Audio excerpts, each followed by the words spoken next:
महाराष्ट्र शासनाने 2 जून रोजी पुण्यश्लोक अहिल्यादेवी होळकर शेतकरी सन्मान योजना जाहीर केलेली आहे।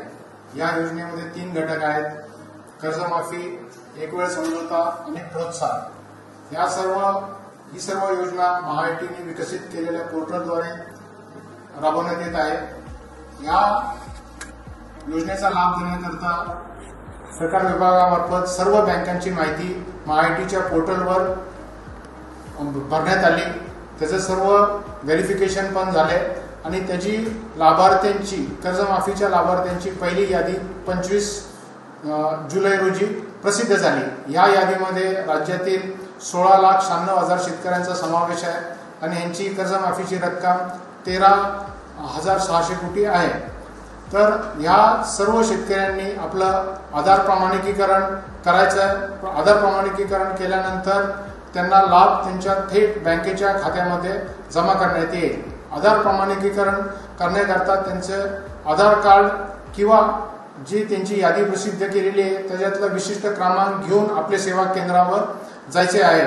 ज्या शेतकऱ्यांनी ॲग्रीस्टॅग फार्मर आयडी काढलेला नाही त्यांना ॲग्रीस्टॅग फार्मर आयडी काढणे आवश्यक असेल।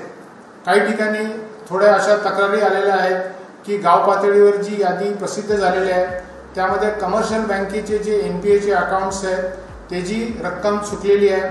तर याबाबत मी शेतकऱ्यांना आश्वासित करू इच्छितो की याबाबत तुम्ही चिंता करू नका। आपण आपल्या बँकेच्या ब्रांचमध्ये जाऊन तपासावे।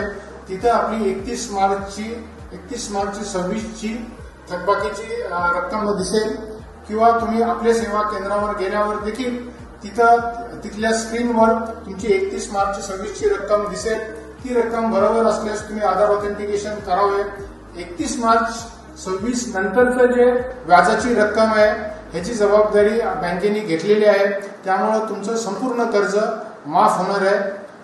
आणि ह्या उपरक्ष कोणत्या शेतकऱ्यांना काही इतर अडचण असली जसं त्याचं नाव चुकलेलं आहे किंवा आधार नंबर चुकलेला आहे किंवा खाते क्रमांक चुकलेला आहे तर त्यांनी पोर्टलमध्ये ग्रीव्हन्स रेस करावं जेणेकरून त्यांची तक्रार जिल्हाधिकाऱ्यांकडे जाईल आणि जिल्हाधिकाऱ्यांच्या समितीमार्फत त्या सर्व तक्रारींची चौकशी होऊन त्याला लेखी उत्तर दिले जाईल।